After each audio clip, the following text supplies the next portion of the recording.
பிரியமானவர்கள்,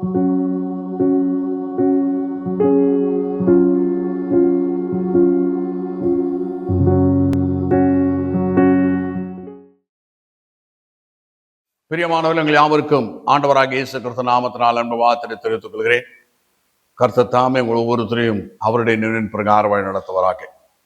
இயேசு கிறிஸ்து எதற்காக இந்த உலகத்திலே மனிதனாக வந்தார் என்று சொல்லி அவரே சொல்லியிருக்கிற காரணங்களுக்கு தான் நாம் இப்பொழுது பார்த்து வருகிறோம். லூக்கா 9ஆம் அதிகாரம் 56ஆம் வசனத்தில் கர்த்தராகிய இயேசு கிறிஸ்து சொல்றார், மனுஷகுமாரன் மனுஷனுடைய ஜீவனை அழிக்கிறதுக்காக அல்ல, ரட்சிக்கிறதுக்காகவே வந்தார் என்று சொல்கின்றார். வானத்திலிருந்து அக்கினியை வரவழைச்சு அவரை ஏற்றுக்கொள்ளாத மக்களை அழிக்க வேண்டும் என்று சொல்லி சீஷன் வந்து இயேசுவின் இடத்துல உத்தரவு கேட்கும் போதுதான் இயேசு இப்படி சொல்கிறார், மனுஷகுமார் மனுஷனுடைய ஜீவனை அழிக்கிறதுக்காக அல்ல, ரட்சிக்கிறதுக்காக வந்தார் என்று சொல்கின்றார்.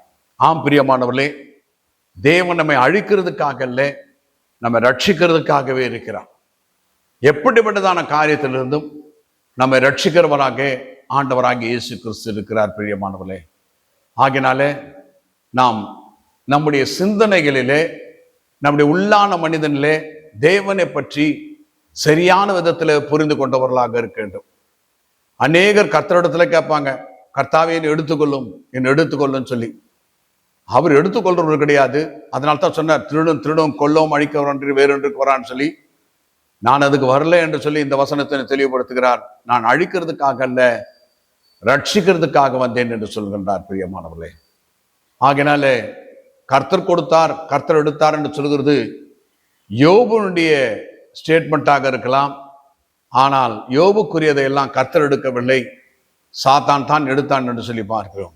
ஆகினாலே தேவனுடைய வார்த்தையும் மனிதனுடைய வார்த்தையும் பிசாசுடைய வார்த்தையை நாம் கவனித்து எது தேவனுடைய வார்த்தையோ அதை மாத்திரம் நம்முடைய வாழ்க்கையில நம்முடைய வாழ்க்கையுடைய எல்லா பகுதியிலும் உபயோகப்படுத்துவதாக இருக்க வேண்டும். பிரியமானவர்களே, ஆகினால தான் இங்கே இயேசு சொல்கிறார், நான் அழிக்கிறதுக்கு வரவில்லை, உங்களை ரட்சிக்கிறதுக்காகவே என்று சொல்கின்றார்.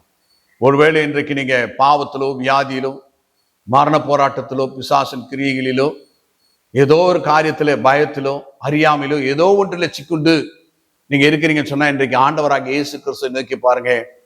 இயேசு கிறிஸ்து நம்மை அழிக்கிறதுக்கு வரவில்லை, நம்மை ரட்சிக்கிறதுக்காக வந்தவராக இருக்கிறான்னு சொல்லி அவரே சொல்லி இருக்கிறதுனால, ஆண்டவரே என்னை ரட்சியம் என்று சொல்லி நீங்கள் அழைக்கும் போது ஆண்டவர் உங்களை ரட்சிக்கிறவராக இருக்கிறார்.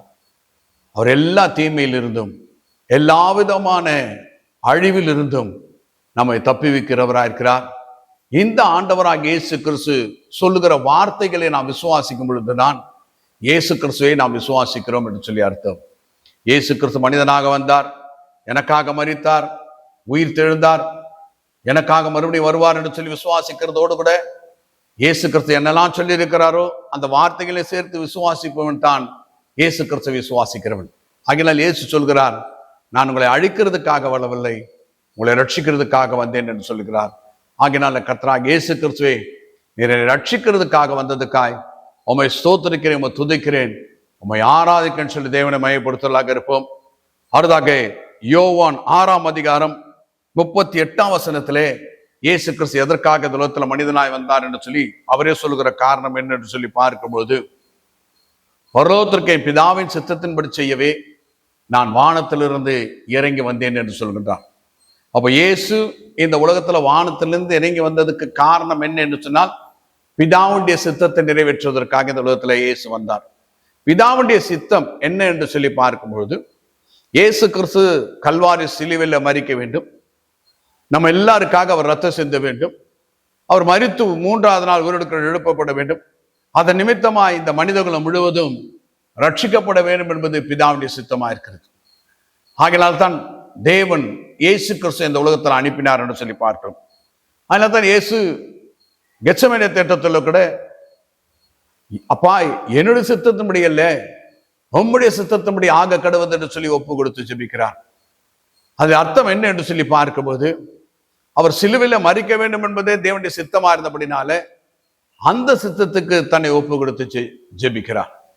அவர் ஜெபித்த பிரகாரமாகவே தேவனுடைய சித்தத்தின் பிரகாரம் இயேசு கிறிஸ்து சிலுவையில மரிக்கிறார். பிரியமானவர்களே, இந்த சித்தத்தை செய்கிறதுக்காகத்தான் வானத்திலிருந்து இந்த உலகத்துல மனிதனாக வந்தார் என்று சொல்லி பார்க்கிறோம். இப்ப பாவம் எவ்வளவு கொடிதா இருந்தால் தேவனே இந்த உலகத்துல மனிதனாக வந்து நமக்காக சிலுவையில் அடிக்க ஒப்பு கொடுத்து மரித்து அடக்கப்பட்டு 3வது நாள் உயிரிழந்து எழுந்தவராக இருப்பார். ஆகினால தான் பரலோகத்திற்கே பிதாவின் சித்தத்தின்படி செய்யவே நான் வானத்திலிருந்து இறங்கி வந்தேன் என்று சொல்கின்றார். இப்ப பிதாவுடைய சித்தத்தின் பிரகாரம் மனித குலத்துக்காக பாவம், வியாதி, மரணம், பிசாசின் கிரைகள், தீமைகள், போராட்டங்கள் எல்லாம் சிலுவையில இயேசு கிறிஸ்து செய்து முடித்து விட்டார். பிரியமானவர்களே, ஆகினால் தான் இயேசு சொல்றார், முடிந்தது என்று சொல்லி தலை சாய்த்து ஜீவனை விட்டார் என்று சொல்லி பார்க்கிறோம். அவர் நமக்காக என்னவெல்லாம் இந்த உலகத்துல செய்ய வேண்டுமோ அத்தனையும் சிலுவையிலே செய்து முடித்து விட்டார். ஆகினால பிரியமானவர்களே, இயேசு கிறிஸ்து பிதாவின் சித்தத்தின் பிரகாரம் நமக்காக மரித்து உயிர் தெழுந்ததினாலே நாம் இன்றைக்கு ரட்சிக்கப்பட்டவர்களாக, தேவனுடைய பிள்ளைகளாக, பரிசுத்தவான்களாக, நீதிமான்களாக, தேவனுடைய ஜனங்களாக நாம் மாற்றப்படுகிறோம். பிரியமானவர்களே, ஆகிய அந்த ஆண்டவராக இயேசு கிறிஸ்து விசுவாசித்து சொந்த ரட்சகராக ஏற்றுக்கொள்ளும் பொழுது பிதாவின் சித்தத்தின் பிரகாரம் நம்முடைய பாவங்கள் எல்லாம், அக்கிரமங்களும், பாடுகளும், துக்கங்களும், பலவீனங்களும், வியாதிகளும், சாபங்களும், மரணங்களும், பிசாசின் கிரியைகளும் சிலுவையிலே ஒழிந்து போகிறதா இருக்கிறது. ஆகியனால தான் இயேசு இந்த உலகத்திலே மனிதனாக வந்தார் என்று சொல்லி பார்க்கிறோம். அதாக மத்திய 5ஆம் அதிகாரம் 17ஆம் வசனத்திலே கர்த்தராகிய இயேசு கிறிஸ்து சொல்றார், நியாயப்பிரமாணத்தை ஆனாலும் தீர்க்க தரிசனங்களானாலும் அழிக்கிறதுக்காக அல்ல, நிறைவேற்றுவதற்காகவே வந்தேன் என்று சொல்கின்றார். ஆம் பிரியமானவர்களே, நியாயப்பிரமாணத்தின் பிரகாரமாக நீதிமானாக விரும்புகிற யாவரும் கிருபை நின்று விழுந்தார்களே என்று சொல்லி பார்க்கிறோம். நியாயப்பிரமாணத்தின் பிரகாரமாக ஒருவரும் நீதிமானாக மாற்றப்படுவது போகிறது இல்லை. ஏனென்று சொன்னால் நியாயப்பிரமாணத்துடைய எல்லா கட்டளையும் கடைபிடித்தாலும் 10வது கட்டளை யாராலும் கடைபிடிக்க முடியாததா இருக்கிறதுனாலே நியாயப்பிரமாணத்தின் பிரகாரமாக நாம் நீதிமான்கள் ஆக்கப்படுகிறதில்லை.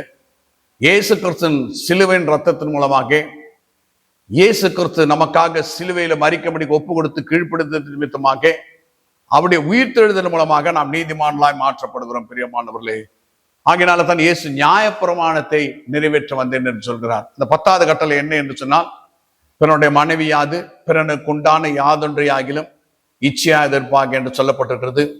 இது உள்ளத்தை சார்ந்ததா இருக்கிறது. நம்முடைய உள்ளத்துல எதையாகிலும் இச்சிப்போம் என்று சொன்னால், நாம் 10 கட்டளையில ஒரு கட்டளை மீறினா கூட நாம நியாயப்பிரமாணத்தை மீறினதாய் கருதப்படுகிறது.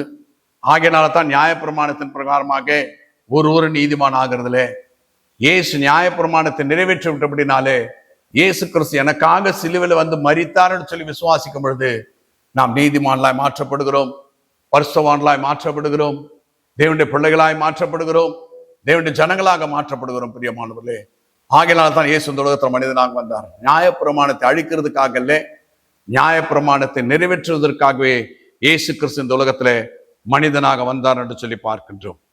அடுத்ததாக மத்திய 20ஆம் அதிகாரம் 28வது வசனத்துல கர்த்தராகிய இயேசு கிறிஸ்து சொல்றார், மனுஷகுமாரன் ஊழியம் கொள்ளும்படி வராமல் ஊழியம் செய்யவும் அநேகரை மீட்கும் பொருளாக தம்முடைய ஜீவனையும் கொடுக்க வந்தார் என்று சொல்லி பார்க்கிறோம். அப்ப இயேசு கிறிஸ்து இந்த உலகத்துல மனிதனாக வந்தது அவருடைய ஜீவனாகிய ரத்தத்தை கல்வாரி சிலுவிலே சிந்துவதற்காகவே வந்தார். பிரியமானவர்களே, அவர் ஊழியம் கொள்ளும்படி வரவில்லை, ஊழியம் செய்யும்படி வந்தார். அநேகரை மீட்கும் பொருளாக தம்முடைய ஜீவனை கொடுத்தார். மாம்சத்தின் உயிர் எதில் இருக்கிறது சொன்னார், ரத்தத்தில் இருக்கிறது. இந்த ரத்தத்தை சிந்தி மனித குலத்தை மீட்க வேண்டும் என்பதற்காகவே இயேசு கிறிஸ்து இந்த உலகத்திலே மனிதனாக வந்தார். ஏன் என்று சொன்னால், ரத்தம் சிந்துதல் இல்லாமல் மீட்பு இல்லை என்று சொல்லி பார்க்கின்றோம். அப்ப தேவனுடைய பரிசுத்த ரத்தம் இந்த உலகத்துல சிந்தப்பட வேண்டும். பாவம் அறியாத, பாவம் இல்லாத, பாவம் செய்யாத இயேசு கிறிஸ்து ரத்தம் இந்த உலகத்துல சிந்தப்பட வேண்டும். அந்த சித்தத்தின் பிறகாக நாம் ஜீவனை அடைய வேண்டும் என்பது தேவனுடைய சித்தமா இருந்தபடினால தான் இயேசு சொல்கிறார், ஊழியம் கொள்ளும்படி வரவில்லை, ஊழியம் செய்யவும் அநேகரை மீட்கும் பொருளாக தம்முடைய ஜீவனையும் கொடுக்க வந்தார் என்று சொல்லி பார்க்கிறோம். இந்த ஆண்டவராக இயேசு கிறிஸ்து விசுவாச சொந்த ரட்சகராக ஏற்றுக்கொள்ளும் பொழுது நாம் தேவனுடைய பிள்ளைகளாக, நீதிமான்களாக, பரிசுத்தவான்களாக, தேவனுடைய ஜனங்களாக மாற்றப்படுகிறோம். நாம் ஜெபிப்போம். எங்களை அதிகமா நேசிக்கிறதான பரிசுத்தமுள்ள பிதாவே, கர்த்தராகிய இயேசு கிறிஸ்து நாமத்தின்படி சுமத்துகிறோம். எங்களுக்கு ஜீவனை கொடுத்து ஜீவனை பரிமளப்படுத்தும்படியாய் வந்ததாக மாத்திரமல்ல, நாங்கள் இருள் இருக்கக்கூடாது என்பதற்காக வந்தது மாத்திரமல்ல, எங்களை ஜீவனை அழிக்கிறதுக்காக, ரட்சிக்கிறதுக்காக நீர் வந்தீர். நியாயப்பிரமாணத்தை நிறைவேற்றுவதற்காக வந்தீர். உங்களுடைய ஜீவனை எங்களுக்கு கொடுப்பதற்காக இந்த உலகத்தில் வந்தீர். அதற்காக மக்கள் நன்றி செலுத்துகிறோம். நீரே எங்களை தொடர்ந்து வழிநடத்தும்படியாக அந்த கருத்தங்களை ஆவி, ஆத்மா, சரீரத்தை ஒப்புக் கொடுக்கிறோம். இயேசு கிறிஸ்து நாமத்தில் ஜெபிக்கிறோம் பரிசுத்தமுள்ள பிதாவே, ஆமென்.